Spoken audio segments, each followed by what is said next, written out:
तरक्की हुई है ना, भ्रष्टाचारियों की तरक्की हुई है। जिस तरीके से बड़े बड़े जो पूंजीपति हैं आज उनकी संपत्ति में दिन दुना रात चौगुना की वृद्धि हो रही है, उनकी तरक्की। आप देख रहे हैं एक्सप्रेस इंडिया और मैं हूं आपके साथ अबू शर्मा।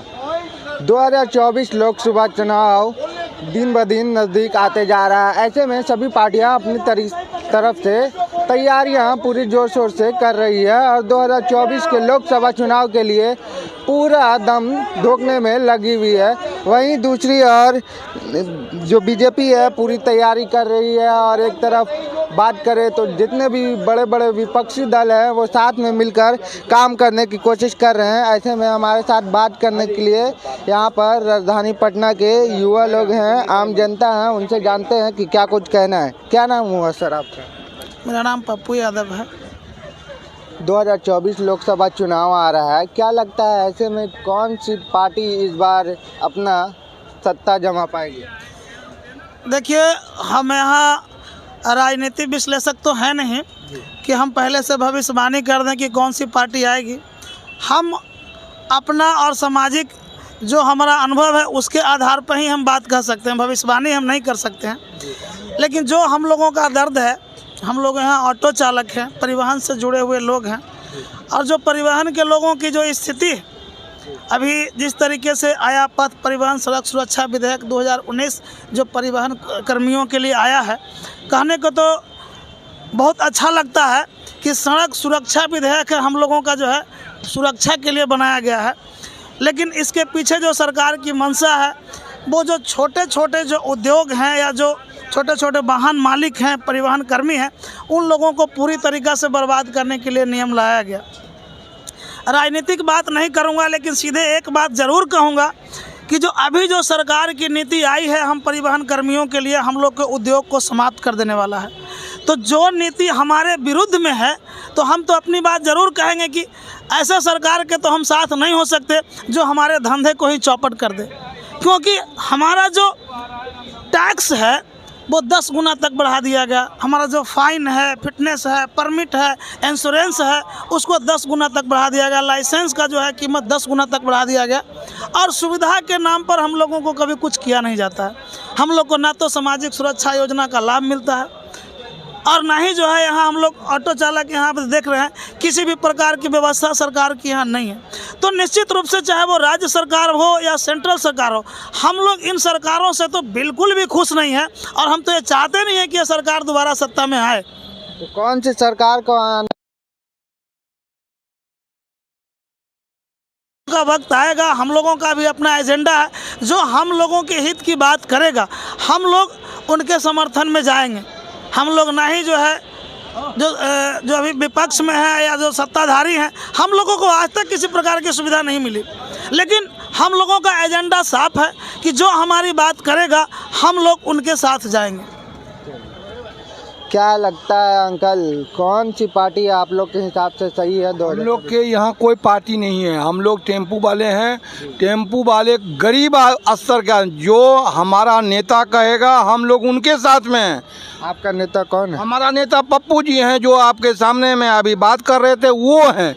वो जहाँ जाएंगे, जिस पार्टी में जाएंगे, हम लोग उसी पार्टी में हैं। इसलिए कि हित की बात तो पप्पू जी उठाते हैं और वो ही करते हैं, तो हम दूसरे पार्टी में क्यों जाएं? दूसरे पार्टी में जाने से क्या फ़ायदा है? बात यह है कि जिस तरीके से मोदी जी पिछले 8 सालों से सत्ता चला रहे हैं, 10 सालों से, उसके बावजूद भी देश में तरक्की नहीं हुई। आने वाले 2024 में फिर से चुनाव होने वाली है सत्ता के लिए, तो ऐसे में क्या लगता है कांग्रेस आएगी सत्ता में या फिर से बीजेपी आएगी? ये तो हम राजनीतिक भविष्य तो नहीं जान रहे हैं, मगर ये जानते हैं कि जहां हमारे नेता जाएंगे हम उनके पीछे पीछे हैं, पीछे पीछे जाएंगे, चाहे वो कोई भी पार्टी हो, उससे मतलब कुछ नहीं। देखिए, तरक्की जो आप जो कह रहे हैं कि तरक्की नहीं हुई है, तरक्की हुई है ना, पूंजीपतियों की तरक्की हुई है। अच्छा। तरक्की हुई है ना, भ्रष्टाचारियों की तरक्की हुई है। जिस तरीके से बड़े बड़े जो पूंजीपति हैं आज उनकी संपत्ति में दिन दुना रात चौगुना की वृद्धि हो रही है, उनकी तरक्की हुई है, बढ़ोतरी हुई है। आप तरक्की नहीं, इसको बढ़ोतरी कर दीजिए। भुखमरी में बढ़ोतरी हुई है ना, माने जो भी है गरीबी में बढ़ोतरी हुई है ना, इसलिए आप ये ना कहिए कि बढ़ोतरी नहीं हो। मोदी जी के आने से बहुत सारी चीज़ों में बढ़ोतरी हुई है। मोदी जी के आने से मोदी जी ने बहुत काम किया। आप ये मत कहिए कि मोदी जी एक नकारा प्रधानमंत्री हैं, ऐसा हम लोग बिल्कुल नहीं कह सकते। उन्होंने 18 घंटे काम किया, उसका परिणाम है कि आज उन्होंने रेलवे को बेचा, उन्होंने LIC को बेचा, उन्होंने GIC को बेचा, उन्होंने एयरप्लेन को बेचा, उन्होंने BSNL को बेचा। ये सब बेचने में ये सारा जो उनका दिमाग खर्च हुआ है सब उनके मेहनत का नतीजा है कि उन्होंने दिन रात अथक प्रयास कर करके इतने सारे रोज़गारों को समाप्त किया। आपको क्या लगता है कि ये साधारण काम है? ये इस तरह के फैसले लेना क्या ये आम बात है कि वो इस तरह के फैसले ले लेंगे? आज जिस तरीके से इतने सारे बैंकों का राष्ट्रीयकरण था, उन लोगों को उन्होंने निजीकरण कर दिया, लोगों को बैंकों को बेच दिया। आज नौकरियां नहीं है। आपको क्या लगता है कि मोदी जी ने काम नहीं किया है? मोदी जी ने बहुत काम किया है। आज मोदी जी देखिए, उन्हीं के बदौलत आज इन्होंने रिकॉर्ड स्थापित किया। हमारे देश के प्रधानमंत्री का कोई रुतबा ही नहीं था। आज देखिए हमारे देश के प्रधानमंत्री 8500 करोड़ रुपया के जो है प्लेन में उड़ते हैं। उस प्लेन में इतनी सारी फैसिलिटीज़ है कि आपको जो है बड़े बड़े आलीशान बंगलों में वो फैसिलिटी नहीं मिलेगा। आप कैसे कहते हैं कि माने कि तरक्की नहीं हुई? तरक्की तो हुई ना। अच्छा, आप कह रहे तरक्की हुई, बल्कि जो प्रधानमंत्री हैं उनका साफ तौर पे कहना था कि हम जब सत्ता में आएंगे तो गरीबों को और युवाओं की आवाज़ बनेंगे और अच्छे दिन आएंगे बुरे दिन जाएंगे। तो क्या गरीब की आवाज़ बने? नहीं, इसके लिए हम एक ही बात कह सकते हैं कि एक बहुत पुराना शायर थे, उन्होंने कहा था कि चले थे बंद कराने तवाइफों का कोठा, लेकिन सिक्कों की खनक देखकर खुद ही मुजरा कर बैठे। वो आए थे कि हम जो है इस देश से गरीबी को मिटा देंगे, लेकिन जब उन्होंने देखा कि 35 साल हमने भीख मांगा है, जबकि जैसा कि वो खुद कहते हैं कि 35 साल हमने भीख मांग कर खाया है, अब वो इंसान को आज जीने की बारी आई है, सत्ता में आए हैं, तो उनका हक है भाई। हम लोग देश की जनता हैं, हमारा भी फर्ज बनता है कि हम अपनी गाढ़ी कमाई से अपने बाल बच्चों का पेट काट करके हम लोग तमाम तरह के टैक्स भरें कि ताकि मोदी जी हमारे देश के प्रधानमंत्री और सत्ता में बैठे हुए लोग या तो यहाँ सरकार में राज्य सरकार में भी जो बैठे हुए जो लोग हैं वो इसका लाभ उठाएं।